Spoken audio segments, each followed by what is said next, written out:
Peggy 16. La légende de Zodro.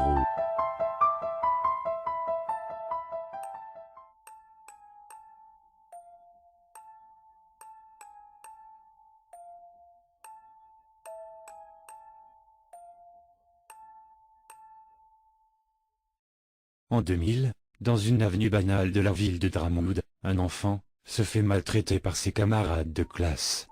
Il se faisait humilier, harceler et frapper par tous les élèves. Il n'avait malheureusement pas d'amis. Il se confiait de temps en temps avec les professeurs, mais en vain. Il finit par avoir la phobie d'aller à l'école. Son père, alcoolique, lui disait que son fils était complètement con de ne pas se défendre. Quant à sa mère, elle disait que tout cela allait passer, et que plus personne ne l'embêtera. Et puis un jour, Louis eut une idée en tête, dessiner un dessin, qui représenterait un ami imaginaire. Il ne le coloria pas, il y prit soin comme la prunelle de ses yeux. Il parlait aussi à son dessin. Et puis, il finit par le nommer, Zuglas. Quand il est l'heure de se coucher, Louis mit son pyjama, se brossa les dents, et dit à Zuglas de faire de beaux rêves. Louis rêva que Zuglas soit réel, qu'il parle avec lui, qu'ils jouaient ensemble, qu'ils firent une amitié solide. Sans que Louis n'ait à se faire frapper, ni insulter. Quelque chose que Louis voudrait plus que tout au monde. Cependant, dans le salon, les parents discutèrent du cas de Louis par rapport à son comportement avec son dessin. Le père répétait sans cesse que Louis était complètement fou, et qu'il devrait être mis à l'hôpital. La mère n'approuva pas du tout cette méthode. Elle disait que Louis faisait ça pour avoir enfin un ami qu'il attendait depuis beaucoup d'années. Le lendemain matin, quand Louis se leva, il remarqua quelque chose d'étrange. Son dessin était colorié. Il descendit, et il demanda à ses parents si c'était eux qui avaient colorié son dessin. Et bizarrement, les parents affirmèrent que non, qu'ils n'avaient touché au dessin de Louis. Le plus étrange, c'est qu'une phrase a été rajoutée dans le dessin de Louis. Il y avait marqué « Souffle sur moi ». Quand Louis monta dans sa chambre, il décida de faire ce que dit cette phrase. Quand il souffla sur le dessin, des pailletés et des feux d'artifice partirent dans tous les sens dans la chambre. Les pailletés ne collèrent même pas, et les feux d'artifice ne firent aucun dégât. Et tout d'un coup, un homme apparut. Il avait des cheveux fluorescents, des yeux verts, une chemise rouge, une grande écharpe de flammes, et un joyeux visage. Louis eut peur de cet individu, et il se cacha derrière le lit. Le mystérieux homme répondit qu'il n'avait pas à avoir peur. Par la suite, Louis demanda qui il était. L'homme dit qu'il s'appelait Zuglas, et qu'il est la création de Louis. Ce dernier avait les yeux ronds, il souriait, il avait les larmes aux yeux. Son rêve s'était enfin réalisé. Il avait un vrai ami. Ensuite, Louis et Zuglas discutèrent et rigolaient ensemble, et quand Louis disait qu'il allait présenter Zuglas à ses parents, ce dernier n'était pas très admiratif de l'idée, car il y avait un petit détail que Zuglas n'avait pas dit à Louis. Mais ce dernier était déjà en bas, quand il raconta que son ami imaginaire est en vie. Sa mère fit semblant de le croire, quand au père il croyait toujours que son fils était fou. Louis voulait que sa mère monte voir Zuglas dans la chambre. Quand elle arriva devant Zuglas, elle ne vit personne. Elle dit à Louis qu'elle était désolée, qu'il n'y avait personne et que ce fameux Zuglas n'était que dans sa tête. Louis répondit que cela est vrai, que Zuglas existait. La mère ne dit pas un mot. Elle descendit et retourna sur le canapé. Louis était déçu. Ensuite, il posa une question à Zuglas. Pourquoi il ne t'a pas vu? Parce que je suis le seul à décider si je dois être visible aux yeux des autres. Mais, pourquoi tu ne t'es pas mis en visible? Bah imagine. Si ta mère me voit, elle tomberait sûrement dans les pommes. Et alors? En général, un ami imaginaire, ça doit être vu que par son créateur. Mais tu n'es pas imaginaire. Tu es un vrai humain. Non, je suis une entité, c'est différent. C'est quoi une entité? C'est quelque chose comme un fantôme, une âme, un truc qui n'est pas censé exister. Louis se mit à pleurer. Pourquoi tu pleures, Louis? Parce que, si on prouve pas ton existence, ma mère va me prendre encore pour un enfant sans amis, et je ne veux pas. Bon. J'ai peut-être une idée. Ah bon? Oui. Zuglas eut l'idée de faire une farce aux parents de Louis. La farce était simple, remplacer le dentifrice par du lait.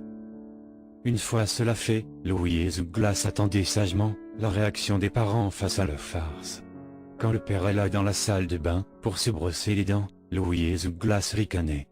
Quand soudain, un énorme fit taire les deux amis. La mère, folle de rage, monta vers la chambre de Louis.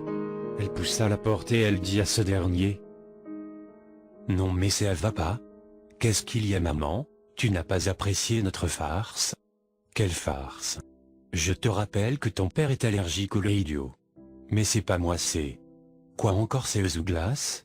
Il y en a marre de toi et tes conneries. Mais maman, Zouglas existe bel et bien. Non, non et non. Zouglas est dans ta tête. Et tu le sais bien. Soudain, Louis entra dans une grande colère. Va te faire foutre. Il existe. Théu ne peut pas le voir. Et même, si Théu le voyait, il ne t'aimerait pas.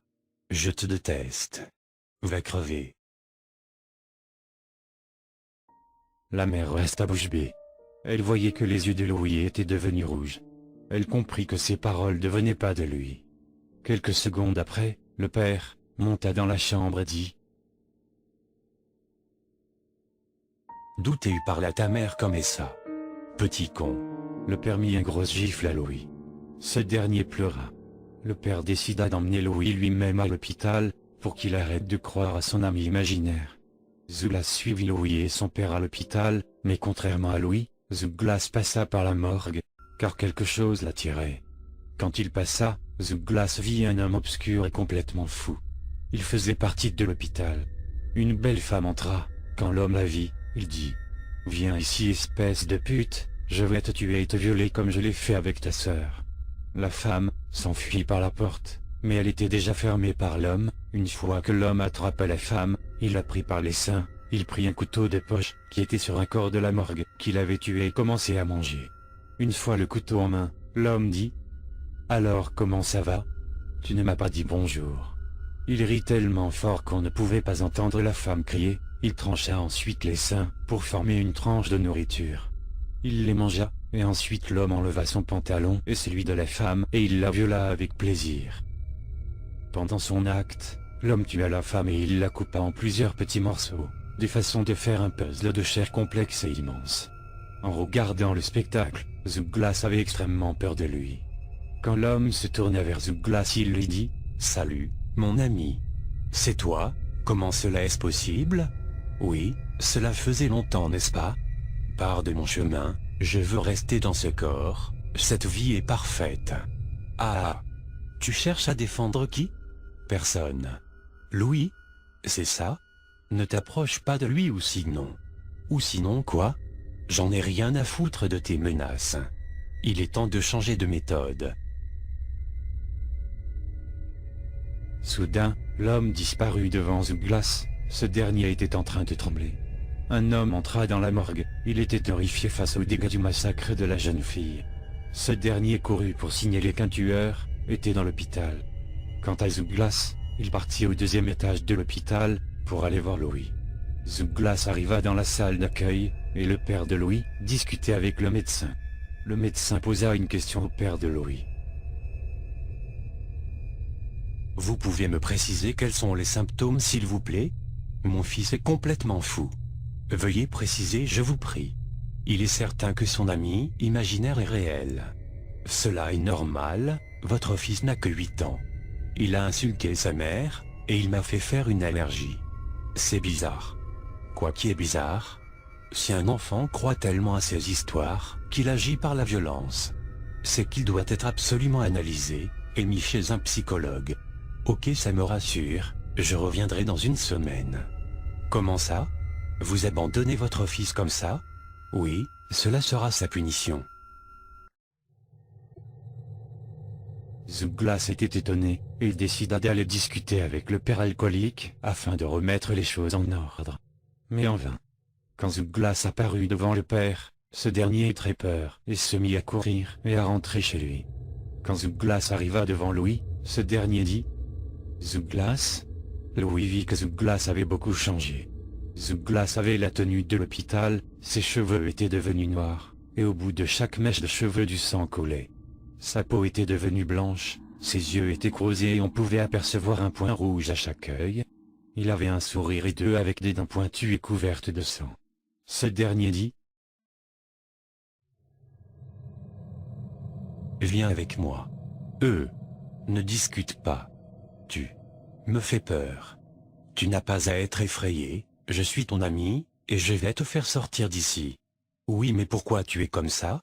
Tu le sauras bientôt, ne t'en fais pas. Zuglas emmena Louis à la maison. Une fois arrivés, les parents étaient partis. Louis et Zuglas ne comprenaient pas. Zuglas amena Louis dans sa chambre, ce dernier était fatigué. Louis était heureux de voir que Zuglas s'occupait autant que ses propres parents, il pleurait des larmes de joie. Soudain, Zuglas changea d'apparence, il redevenait comme avant. Louis était étonné.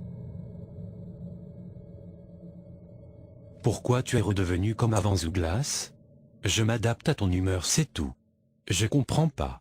C'est simple, quand tu étais à l'hôpital, tu avais peur, alors mon apparence a fait que je sois la peur évacuée de ton être, et là, je suis redevenu normal, car tu es heureux et en sécurité. Merci Zuglas. De faire tout ça pour moi. C'est normal, tu es mon ami. Louis finit par s'endormir. Zuglas restait assis sur son lit, il était heureux, lui aussi. Quelques heures passèrent. Zuglas était toujours éveillé, il regardait son ami dormir, faire de beaux rêves. Quand soudain, les parents étaient revenus. Ils avaient un énorme sac. Ils avaient l'air extrêmement énervés. Le père monta dans la chambre en courant, et il entra violemment, en détruisant la porte. Ce dernier avait un marteau dans une main. Il le pointa dans la direction de Louis. Zuglas apparut devant le père, et il lui mit son poing dans la figure. Le père fut surpris et il dit « Qu'est-ce que? Alors c'est toi, tu n'es pas l'ami de mon fils. Tu es un parasite, et les parasites doivent être éliminés. » Le père frappa Zuglas dans le ventre et mit un coup de marteau dans la tête de Zuglas. Ce dernier était par terre et évanoui. Le père mit Zuglas dans une camisole en cuir noir, et il jeta ce dernier dans le sous-sol. Quand Zuglas se réveilla, il était dans une pièce sombre, il entendait Louis en train de crier, et hurler en appelant Zuglas. Ce dernier se mit à répéter non, à maintes reprises. Il se mit à se débattre dans tous les sens, il commençait à être sale. À force de répéter cette action, Zuglas tomba dans un trou plein de fils de fer barbelés. Il souffra tellement qu'il finit par ne plus avoir mal. Après maintes tentatives, il réussira à sortir de la camisole. Il était couvert de fils barbelés. Il voulait se venger du père, il regarda donc les différents outils qu'il y avait pour faire beaucoup de mal à ce dernier. À cet instant, Zuglas perdit complètement les pédales et il sombra dans la folie. Il décida par la suite de changer son apparence lui-même, avec un couteau, pour que son apparence soit celle qui le décrirait à jamais. Une fois cela fait, il ne pouvait pas sortir du sous-sol. Il fallait qu'il trouve une technique pour sortir, et il eut l'idée de se servir des dessins comme téléporteurs. Il se souvenu alors qu'il y avait un dessin dans l'entrée principale de la maison. Une fois téléporté, Zuglas n'entendit plus les cris de Louis. Il était inquiet pour son ami. Soudain, il vit la mère de Louis dans la cuisine. Quand Zuglas entra dans la cuisine, il dit à la mère avec une voix terrifiante « Tu es toi aussi dans le complot. Tu vas endurer la même souffrance que moi. » Zuglas se jeta sur la mère. Cette dernière cria à l'aide. Le père entra dans la cuisine, affolé. Quand il arriva, le père vit sa femme complètement démembrée et entourée de fils de fer barbelés. Quand Zuglas arriva dans la chambre, Louis était mort. Zuglas se précipita vers Louis et il le prit dans ses bras en disant tout bas « Non, non, non, non, non, non, non. » Le père arriva dans la chambre, il savait que Zuglas avait osé tuer sa femme, et qu'il serait dans la chambre en train de pleurer sur le cadavre de son fils. Mais Zuglas ne pleura pas. Le corps de Louis avait mystérieusement disparu. Ce dernier se retourna et regarda le père. Zuglas avait quelque chose d'effrayant sur le visage. Il s'était gravé un smiley sur son visage chauve et sale. Le père dit quelque chose en tremblant de peur. « C'est quoi ce bordel? » Ce sourire que tu vois là, c'est le dernier de ton fils, quand il y avait de l'espoir, quand il était vivant. Et maintenant, tu vas payer pour ton acte. Zuglas prit des fils barbelés et il entoura le père de fils de fer barbelés. Le père se débattait de toutes ses forces, il bougeait dans tous les sens. Zuglas se pencha, il enfonça son index dans l'œil du père, il posa de plus en plus fort. de façon à rentrer complètement l'œil de son orbite. Zouglas regarda le père, il était heureux. Ce dernier se pencha vers sa victime en disant « Tu as peur? Tant mieux, je vais te montrer ce que c'est que la vraie peur. » Zouglas saisit les doigts, il y retourna et les tira par la suite, pour faire une sorte de tire-bouchon. Il tendit ensuite le bras, doigt et en un seul geste, il plongea sa main dans l'intestin du père. Il les retira. Zouglas voyait que le père était en train de mourir petit à petit. Sans perdre de temps, il sortit une seringue de sa poche, et il la planta dans le thorax du père. Une fois cela fait, Zouglas prit une énorme pince monseigneur, et il mit les pointes dans chaque œil, et il tira d'un coup sec, de façon à détruire les orifices. Et pour terminer, Zouglas prit des fils barbelés, et il les entoura autour de la tête du père et il serra. Et d'un coup, la tête du père finit en bouillie. Avant de partir, Zouglas dit une dernière phrase au cadavre du père. « Maintenant, cette rage, cette violence, ce désespoir, cette douleur vont être infligées à toutes les personnes de ce monde. » Quelques années plus tard, une photo, qui a été prise par un homme, il était traqué par un monstre mystérieux. L'homme affirmait être le grand cousin d'un enfant nommé Louis, et qu'il enquêtait sur sa disparition. Sur la photo, on voit un homme mesurant au moins 2 mètres, avec une robe en cuir, sans les manches, couverte de sang et trouée à plusieurs endroits. L'homme avait une peau sombre, sale et encerclée par des fils barbelés, un visage chauve, sans nez, ni visage, juste un smilé, gravé sur le visage, avec des coutures et des fils barbelés, ainsi que du sang qui coulait en permanence. Quelques années plus tard, on trouva une avenue déserte contenant plus de 1000 morts. Les enfants de 7 à 9 ans étaient en vie contrairement aux parents et aux adolescents. D'après les survivants, il se serait passé quelque chose d'horrible. Un enfant avait réussi à avoir un vrai ami imaginaire, qui était nommé Zouglas. Cet ami serait devenu un monstre, qui aurait tué ses parents, pour venger la mort de son créateur. Par la suite, il tua plusieurs parents avec une violence inuite. Et maintenant, ce monstre finit par adopter un nom symbolique. Son nom est Zedro.